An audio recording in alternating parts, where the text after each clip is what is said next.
Bismillahirrahmanirrahim. Assalamualaikum warahmatullahi wabarakatuh.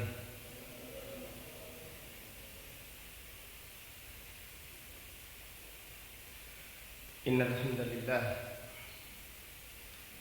nahmaduhu wa nasta'inuhu wa nastaghfiruh wa na'udzu billahi min shururi anfusina wa min sayyiati a'malina.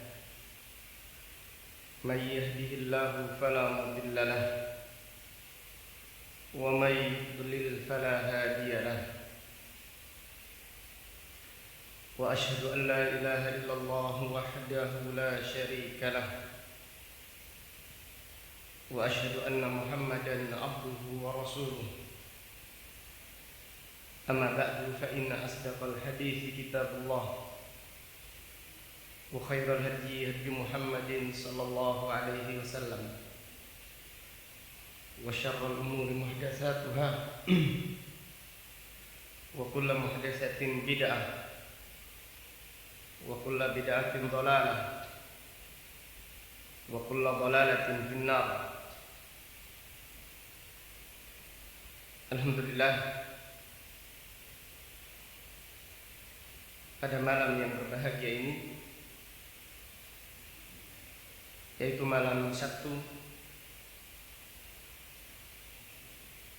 tanggal 19 bulan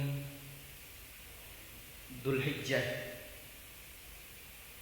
tahun 1441 Hijriah, kita bersyukur pada Allah Subhanahu wa ta'ala atas nikmat yang Allah berikan kepada kita. Di antaranya adalah nikmat kembali berkumpul di dalam majelis ilmu, berkumpul kembali di taman-taman surga. Ini adalah kenikmatan yang sangat agung. Ini adalah kenikmatan yang sangat besar yang hendaklah kita bersyukur pada Allah Subhanahu wa ta'ala atas nikmat ini.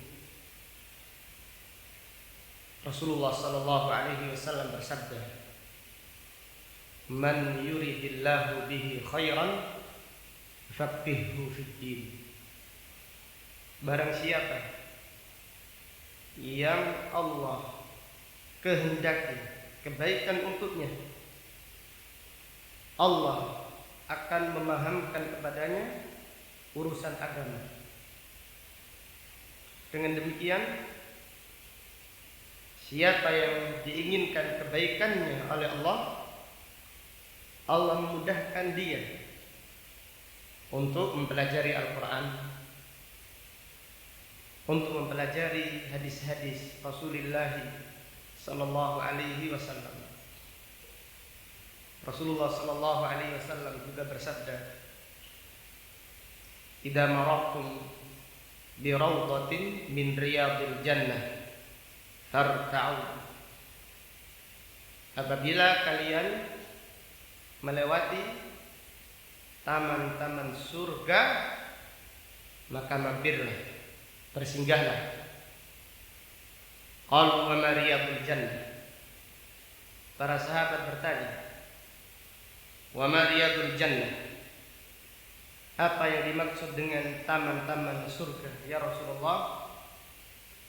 Qala hilaqul dzikr. Rasulullah sallallahu alaihi wasallam bersabda, taman-taman surga adalah majelis ilmu, majelis mempelajari ayat-ayat Al-Quran, majelis mempelajari sunnah Rasulullah sallallahu alaihi wasallam. Maka hendaklah kita bersyukur pada Allah Subhanahu wa ta'ala agar kenikmatan ini tidak dicabut oleh Allah Subhanahu wa ta'ala. Kemudian selanjutnya kita berterima kasih pada takmir Masjid Al-Hikmah yang bersedia kembali untuk menyediakan tempat kembali memulai kajian tafsir di masjid yang mulia ini. Rasulullah sallallahu alaihi wasallam bersabda, "Man la yashkurin nasa la yashkurullah. Man la yashkurun nas la yashkurullah." Barang siapa yang tidak berterima kasih kepada manusia, dia tidak bersyukur kepada Allah Subhanahu wa taala. Maka kita mengucapkan pada segenap takmir Masjid Al-Hikmah, jazakumullahu khairan. Semoga Allah Subhanahu wa taala mencatat sebagai amal soleh di sisinya. Amin ya rabbal alamin. Dan kita berdoa semoga Allah Subhanahu wa taala mengangkat wabah dari kaum muslimin, karena wabah tersebut menjadikan kaum muslimin terfitnah. Kita tidak takut wabah tersebut. Yang lebih kita khawatirkan adalah apa? Fitnah di antara kaum muslimin atau di antara orang-orang sekitar kita. Maka kita berdoa kepada Allah Subhanahu wa taala agar Allah Subhanahu wa taala segera mengangkat wabah dari kaum muslimin sehingga kita bisa sholat kembali berjamaah dengan merapatkan shaf, dan kita bisa melaksanakan kegiatan-kegiatan yang lain dalam keadaan tenang, dalam keadaan tumakninah, dan dalam keadaan aman. Amin ya rabbal alamin. Kita lanjutkan kajian tafsir Al-Quran surat Ali Imran ayat 154 dan ayat 155.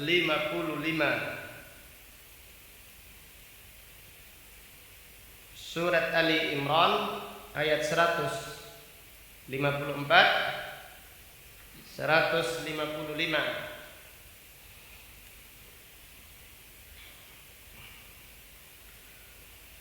A'udzu billahi minasy syaithanir rajim.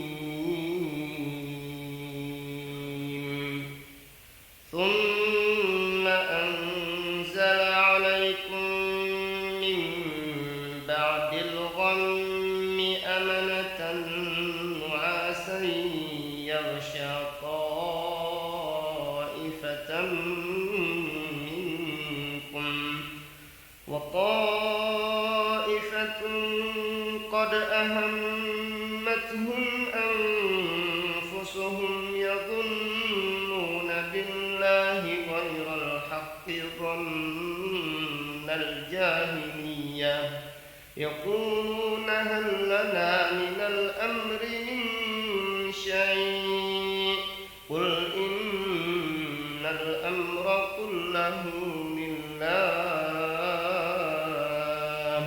يخفون في أنفسهم ما لا يبدون لك يقولون لو كان لنا من الأمر شيء ما قتلنا هاهنا قل لو كنتم في بيوتكم لبرز الذين كتب عليهم القتل إلى مضاجعهم وليبتلي الله ما في صدوركم وليمحص ما في قلوبكم والله عليم بذات الصدور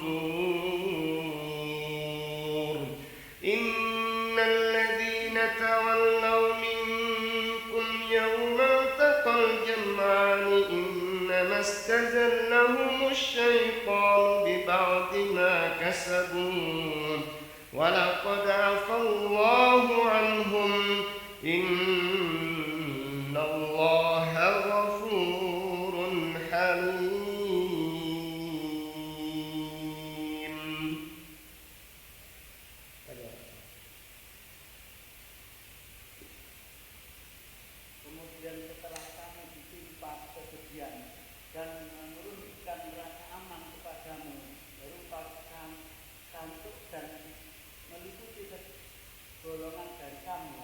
Sedangkan segolongan lagi tidak mencemaskan oleh tidak dicemaskan oleh diri mereka sendiri.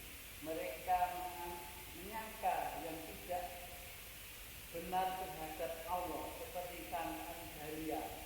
Mereka berkata, adakah sesuatu yang dapat kita perbuat dalam urusan ini? Katakanlah, Muhammad, sesungguhnya segala urusan itu di tangan Allah. Mereka menyembunyikan dalam hatinya apa yang tidak mereka terangkan kepadamu. Mereka berkata, sesungguhnya ada sesuatu yang dapat kita perbuat dalam urusan ini. Nescaya kita tidak akan dibunuh, disalahkan di sini. Katakanlah, Muhammad, meskipun kamu ada di rumahmu, nescaya orang yang telah ditetapkan akan mati terbunuh itu keluar juga ke tempat mereka terbunuh. Allah berbuat demikian untuk menguji apa yang ada dalam dadamu dan untuk membersihkan apa yang ada dalam hatimu, dan Allah Maha mengetahui isi hati.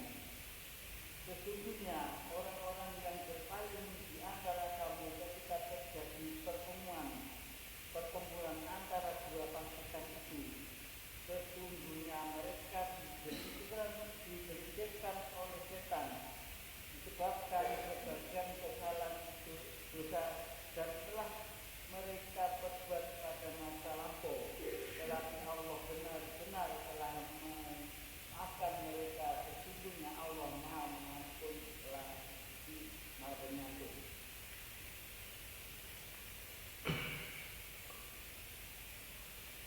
Marilah pada kesempatan yang berbahagia ini kita mempelajari tafsir ayat-ayat yang mulia ini. Al-Imam Ibnu Katsir rahimahullah berkata, yaqulu ta'ala mumtannan ala ibadihi. Allah Subhanahu wa ta'ala berfirman, mengingatkan kenikmatan yang Allah berikan kepada hamba-hambanya, fima anzala alaihim minas sakinati wal amanah, yaitu Allah Subhanahu wa ta'ala menurunkan kepada kaum muslimin, kepada Nabi sallallahu alaihi wasallam dan para sahabatnya, menurunkan kepada mereka ketenangan dan keamanan. Wa huwan nu'as alladzi ghasyiyahum, yaitu Allah Subhanahu wa ta'ala memberikan mereka rasa apa? Ngantuk dalam kondisi perang, dalam kondisi jihad, yaitu pada waktu perang Badar dan juga perang Uhud. Adapun kisah pada ayat ini perang apa? Badar atau Uhud? Yang disebutkan pada ayat ini adalah perang Uhud. Namun Allah Subhanahu wa ta'ala memberikan ketenangan kepada para sahabat radhiyallahu anhum pada waktu perang Badar dan juga perang Uhud dan juga perang-perang yang lain seperti perang Ahzab dan yang lain. Wa huwan nu'as alladzi ghasyiyahum wa hum mustamli'us silah fi hali hammihim wa ghammihim.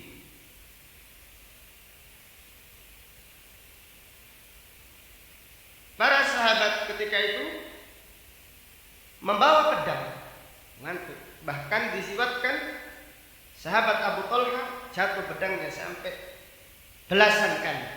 Bawa pedang, ngantuk. Dalam kondisi perang, dalam kondisi mencekam, Allah berikan ketenangan. Maka minta ketenangan pada Allah Subhanahu wa taala. Kita sekarang kondisi mencekam terus, seumur hidup mencekam. La haula wala quwata illa billah. Banyak di antara ikhwan, di antara mereka ada bertanya, sekitar 5 bulan lebih tidak ke masjid. Padahal masjid sudah dibuka, gak Jumatan. Nah, ayat ini perlu dibaca. Dalam kondisi apapun, kalau masjid ditutup apa boleh buat? Kalau masjid dibuka, tetap ke masjid. Minta keamanan pada Allah Subhanahu wa taala. Kalau ditakdirkan meninggal dunia, ya sudah, alhamdulillah. Meninggal dunia, sudah sholat apa? Berjamaah di masjid. Banyak kasus. Banyak. Melihat orang seperti melihat corona sedang datang. Ini suudzon. Melihat orang datang ini. Penyakit mendatangi itu. Allahu Akbar. Sampai seperti itu. Takut. Sehingga banyak yang meninggal dunia bukan karena virusnya, tapi karena apa? Cemasnya yang melampaui batas. Maka mintalah, lihatlah para sahabat dalam kondisi takut, dalam kondisi mencekam, diberi oleh Allah jaminan keamanan. Kembali kepada pernyataan Ibnu Katsir, wan nu'asu fi mithli tilkal hal dalilun 'alal aman. Ngantuk dalam kondisi perang termasuk apa? Keamanan. Ngantuk dalam kondisi perang adalah keamanan dari Allah Subhanahu wa ta'ala. Kama qala ta'ala fi suratil Anfal fi qissati Badr id yughashshikumun nu'asa amanatan minhu. Sebagaimana Allah Ta'ala berfirman pada waktu perang Badar yang terdapat di dalam surat Al-Anfal ayat 11, id yughashshikumun nu'asa amanatan minhu. Ingatlah ketika Allah memberikan rasa ngantuk kepada kalian sebagai keamanan darinya. Wa qala Abdullah bin Mas'ud radhiyallahu anhu, an-nu'asu fil qitali minallah wa fis salati minasyaitan. Ngantuk di dalam perang dari siapa? Dari Allah. Wa fis salati minasyaitan. Adapun ngantuk di dalam salat dari siapa? Dari syaitan. Demikian pula ngantuk di dalam apa? Pengajian. Terus gak tahu ngaji, baru ngaji langsung ngantuk. Hah? Ngantuk di dalam majelis ilmu juga dari syaitan.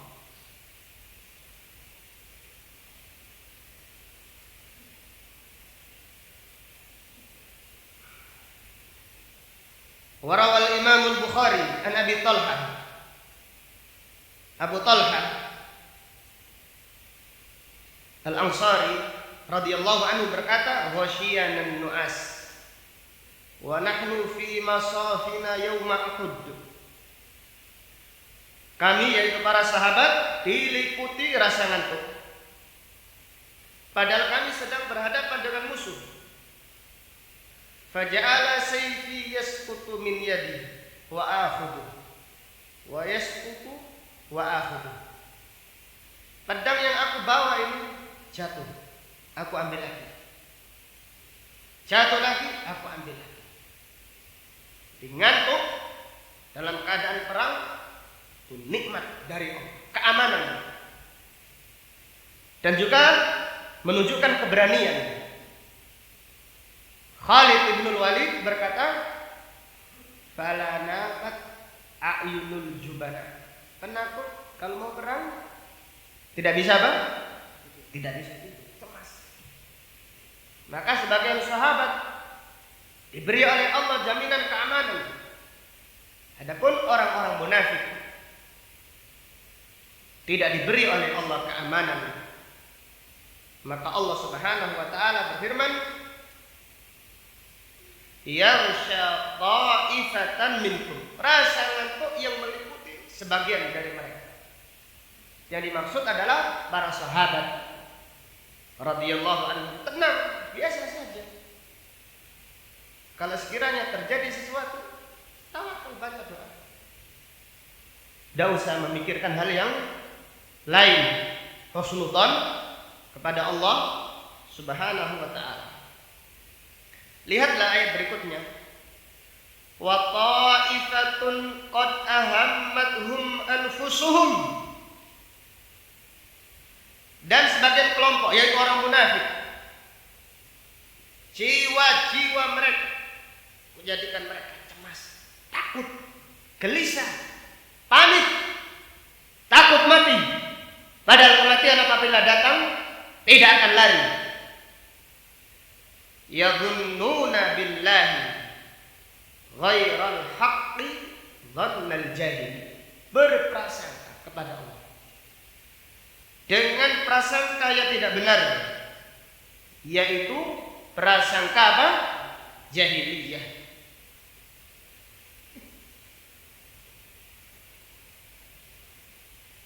Itu orang-orang munafik dalam kondisi berperang diliputi rasa takut yang mencekam.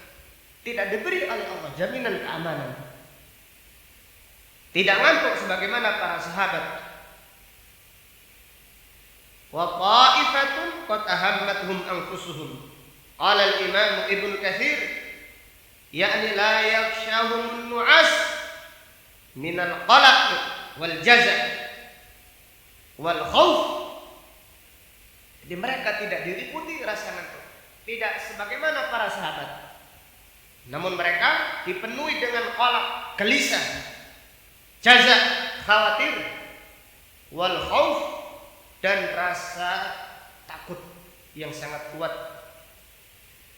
Yadhunnuna billahi ghairal haqqi dhannal jahiliyah. Mereka berprasangka kepada Allah dengan prasangka yang tidak benar, yaitu prasangka jahiliyah. Sebagaimana Allah Subhanahu wa taala berfirman di dalam surat Al-Fatih ayat 12. Surat 48 ayat 12. Allah Ta'ala berfirman, "Bal dhanantum an lan yanqalibar rasul wal mu'minuna ila ahlihim abada wa zuyyina dhalika fi qulubikum wa dhanantum dhanna as-saw wa kuntum qauman bura." Bahkan pula kamu menyangka bahwa Rasul dan orang-orang yang mukmin sekali-kali tidak akan kembali lagi kepada keluarga mereka selama-lamanya, dan dijadikan rasa indah yang berjangkau dan dalam hatimu, dan kamu telah berprasangka dengan prasangka yang buruk karena itu kamu menjadi kaum yang binasa. Iya. Jadi orang-orang munafik adalah kaum yang binasa karena mereka terlalu cemas, melampaui batas, berprasangka kepada Allah dengan prasangka yang buruk. Rasulullah SAW memerintahkan kepada kaum muslimin supaya senantiasa berprasangka baik kepada Allah Subhanahu wa taala. Maka Rasulullah sallallahu alaihi wasallam bersabda, hadis riwayat Imam Muslim, la yamutanna ahadukum illa wa huwa yuhsinu dhanna billah. Janganlah kalian meninggal dunia kecuali dalam keadaan berprasangka baik, dalam keadaan perang. Apapun yang terjadi, prasangka baik kepada Allah. Demikian orang yang beriman. Orang munafik, mereka berprasangka buruk kepada Allah dalam kondisi apapun. Kondisi tenang, husnudzon kepada Allah. Kondisi mendapatkan musibah, husnudzon kepada Allah. Dalam kondisi sehat walafiat, husnudzon kepada Allah. Dalam keadaan sakit pun tenang, husnudzon kepada Allah Subhanahu wa taala. Maka dalam masalah prasangka, Allah Subhanahu wa taala memberikan kepada kita pelajaran tentang Nabi Yakub alaihissalam. Nabi Yakub ketika saudara-saudaranya izin membawa siapa? Nabi Yusuf. Pertama gimana prasangkanya Nabi Yakub? Gimana prasangkanya? Takut dimakan apa? Serigala. Sudah prasangka, saya khawatir. Nabi Yakub alaihissalam khawatir Nabi Yusuf dimakan serigala. Yang terjadi, Nabi Yusuf alaihissalam hilang dari ayahnya karena prasangkanya. Demikian pula berikutnya, selama bertahun-tahun saudara-saudaranya akhirnya minta izin kepada Nabi Yakub untuk membawa siapa? Saudaranya Binyamin. Nabi Yakub khawatir lagi, prasangka lagi, khawatir lagi, cemas, khawatir Binyamin ini akan hilang lagi. Qala hal amantum illa kama amintukum ala akhihi min qabl. Apakah aku mempercayakan dia sebagaimana aku mempercayakan kalian kepada saudaranya dahulu? Cemas lagi, khawatir lagi, pada akhirnya Binyamin juga hilang. Setelah keduanya hilang, Allah mengajarkan kepada Nabi Yakub alaihissalam untuk tidak putus asa. Maka diajarkan untuk husnudzon kepada Allah Subhanahu wa taala. Jadi Nabi Yakub ketika itu tidak suudzon kepada Allah, tapi dia tetap cemas, khawatir Yusuf akan hilang, Yusuf akan terjadi demikian-demikian. Yang terjadi, hilang benar. Binyamin pun sama. Setelah itu Nabi Yakub alaihissalam yakin, tidak putus asa. Beliau berkata, ya bani yadhabu fatahassasu min Yusuf wa akhihi wa la tayasu min rauhillah. Wahai anak-anakku, pergilah dengan penuh keyakinan, husnudzon pada Allah Subhanahu wa taala. Meninggalkan cemas-cemas, tinggalkan.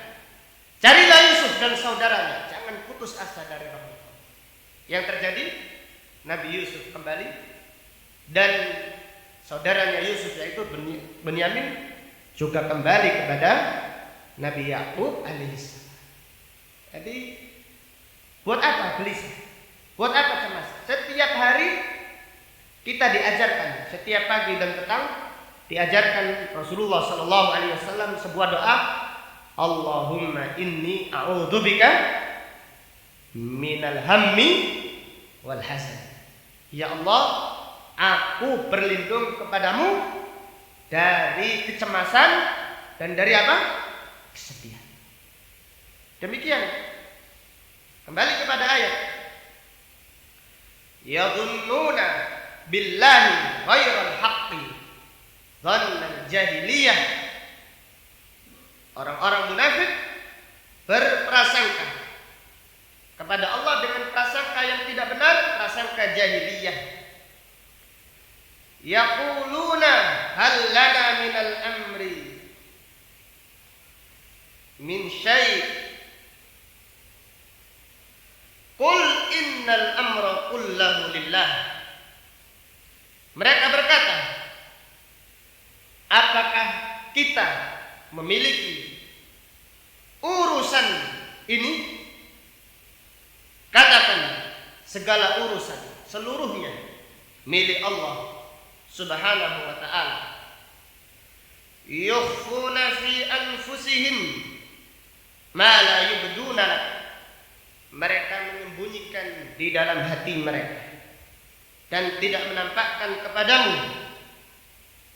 Yaqulun, mereka berkata, lau kana lana minal amri syai'un ma qutilna hahuna. Jika urusan ini ada pada diri kita yang mengaturnya, ma qutilna hahuna, kita tidak akan terbunuh di tempat ini.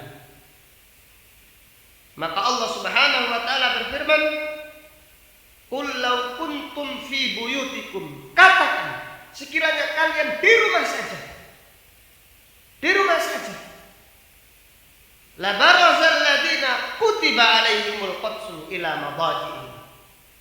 Sekiranya kalian di rumah, maka akan datang kematian bagi siapa yang ditulis mati. Bagi siapa yang telah dicatat terbunuh, dia akan meninggal dunia terbunuh walaupun di dalam ranjang-ranjang mereka. La barazal ladina kutiba alaihimul qatsu ila madaji'ihim. Jadi ayat ini sangat mirip kondisinya dengan orang sekarang ini. Sangat khawatir. Jadi mungkin banyak yang punya cerita. Saking cemasnya, setiap yang datang disemprot. Sampai makanannya disemprot. Setelah itu dimakan, akhirnya kena racun. Minuman disemprot. Allah. Maka katakanlah, sekiranya kematian itu ditulis, sudah ditetapkan atas kalian, maka kematian yang akan mendatangi ke rumah kalian, di tempat tidur-tidur kalian. Waliyabtaliyallahu ma fi sudurikum waliyumahhisa ma fi qulubikum. Agar Allah menguji dada-dada kalian dan agar Allah membersihkan apa yang ada di dalam hati kalian. Wallahu alimun bidzatis sudur, dan Allah Maha mengetahui segala yang tersembunyi di dalam hati.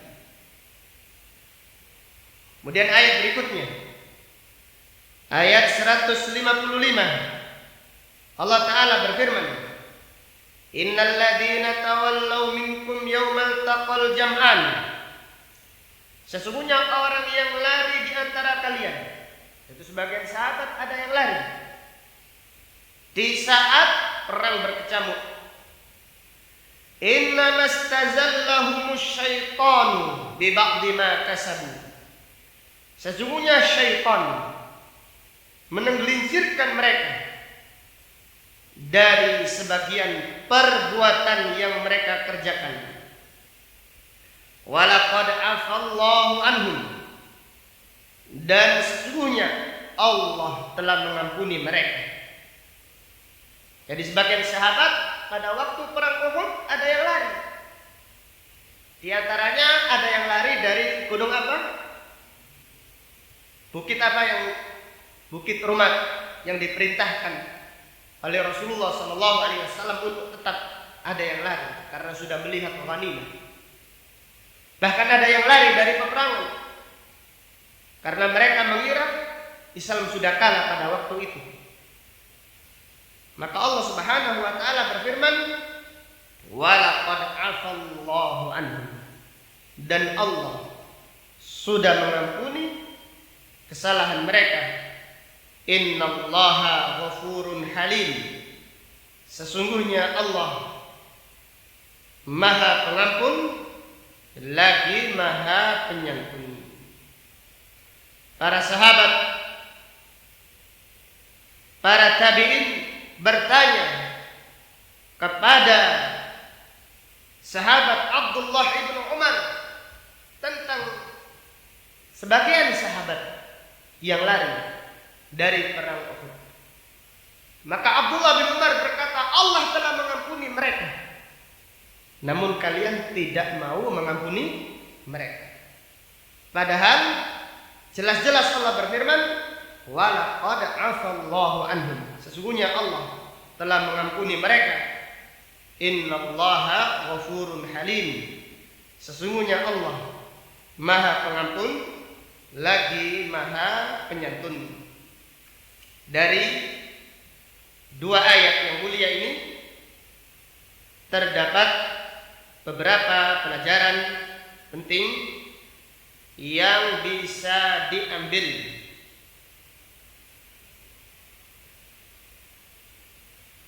Pelajaran yang pertama dari ayat ini terdapat pelajaran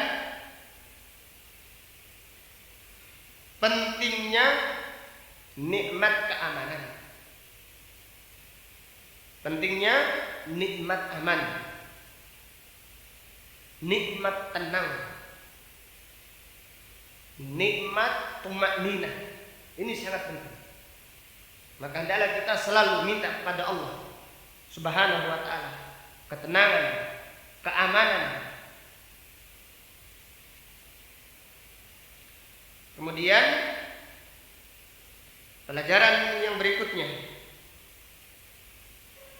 dari ayat ini terdapat pelajaran rasa ngantuk di dalam peperangan adalah nikmat dari Allah. Rasa ngantuk di dalam peperangan adalah nikmat dari Allah Subhanahu wa ta'ala.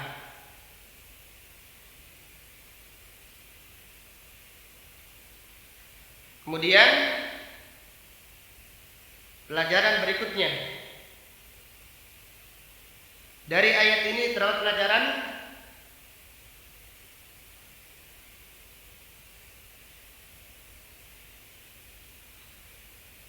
dhammul qalaq wal jaza, celaan bagi orang yang terlalu cemas.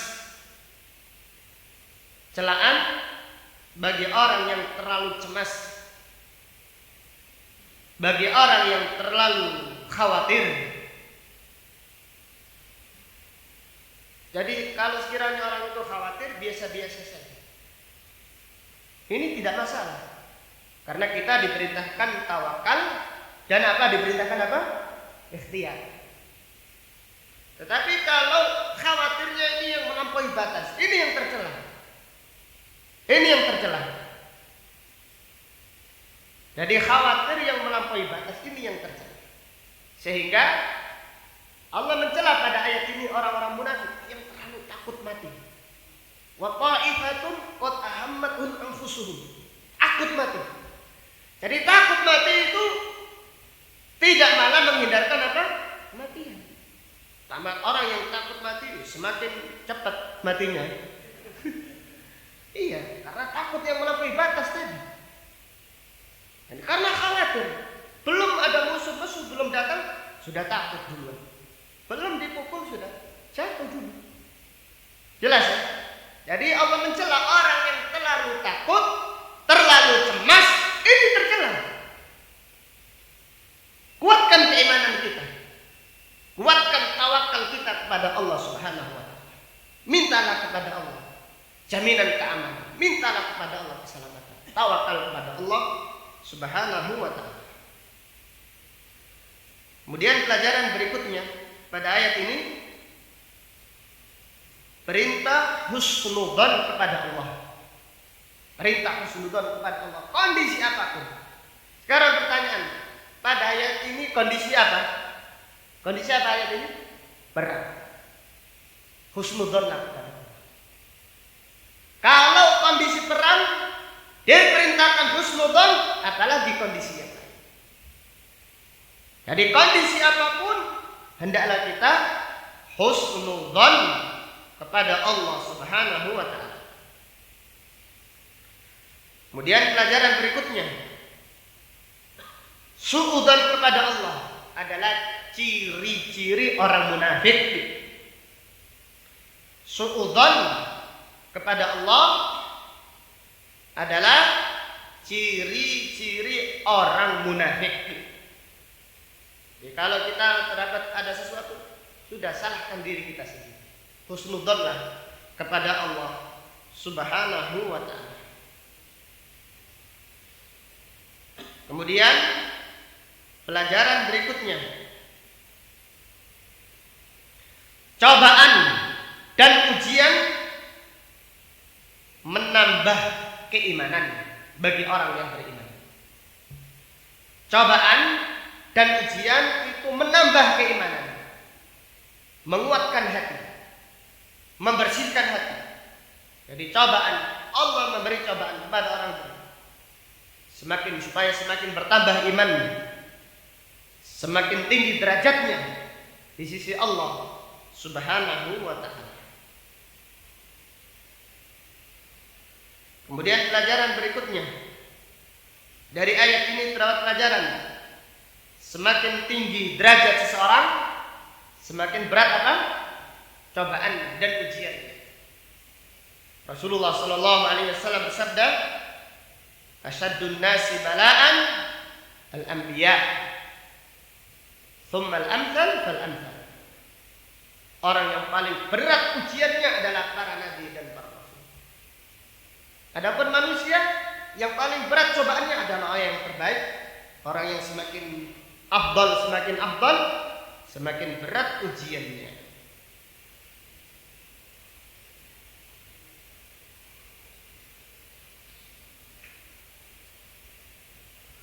Kemudian dari ayat yang mulia ini terang pelajaran larangan lari dari peperangan yang sedang berkecamuk. Larangan lari dari peperangan yang sedang berkecamuk. Dalam hal ini para ulama menghukumi siapa yang menuntut ilmu, belajar, kemudian setelah itu meninggalkan majelis ilmu, hukumnya seperti lari dari medan perang. Karena menuntut ilmu adalah jihad khusus, jihad orang-orang yang dipilih oleh Allah Subhanahu wa ta'ala. Maka tidak boleh setelah menghadiri majelis ilmu menghindar dari majelis ilmu sampai bertemu dengan Allah Subhanahu wa ta'ala. Karena apabila kita menginginkan nikmat yang ini sempurna, jangan tinggalkan majelis ilmu sampai kita bertemu dengan Allah Subhanahu wa ta'ala. Kemudian di antara pelajaran dari ayat yang mulia ini, hendaklah kita menahan diri dari kesalahan para sahabat. Hendaklah kita menahan diri. Ciri ahlus sunnah, apabila disebutkan kesalahan sahabat, mereka menahan diri, karena mereka sudah diampuni oleh Allah Subhanahu wa ta'ala, dan Allah sudah meridhai mereka. Rasulullah sallallahu alaihi wasallam bersabda, "Ittala Allahu ala ahli Badr fayaqulu i'malu ma syi'tum faqad ghafartu lakum." Allah Subhanahu wa ta'ala melihat para sahabat yang ikut perang Badar. Lalu Allah berfirman, "Wahai para sahabat, kerjakan apa yang kalian sukai. Aku telah mengampuni dosa-dosa kalian." Sebagai manusia, kadang-kadang melakukan kesalahan. Sahabat pun bisa melakukan kesalahan. Tetapi Ahlus Sunnah wal Jamaah punya keyakinan kesalahan para sahabat hendaklah dilipat, tidak diungkit-ungkit seperti orang Syiah Rafidhah. Mereka membenci para sahabat radhiyallahu anhum ajma'in.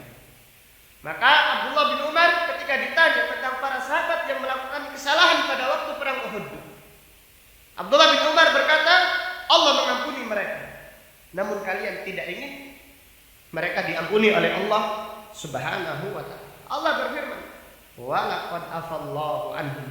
Allah mengampuni mereka. Innallaha ghafurun halim. Wallahu ta'ala a'lam bishawab. Demikian apa yang dapat disampaikan pada pengajian malam ini. Kita berdoa kepada Allah Subhanahu wa ta'ala, semoga semua kajian yang ada di Gresik, yaitu kajian sunnah, bisa dimulai lagi.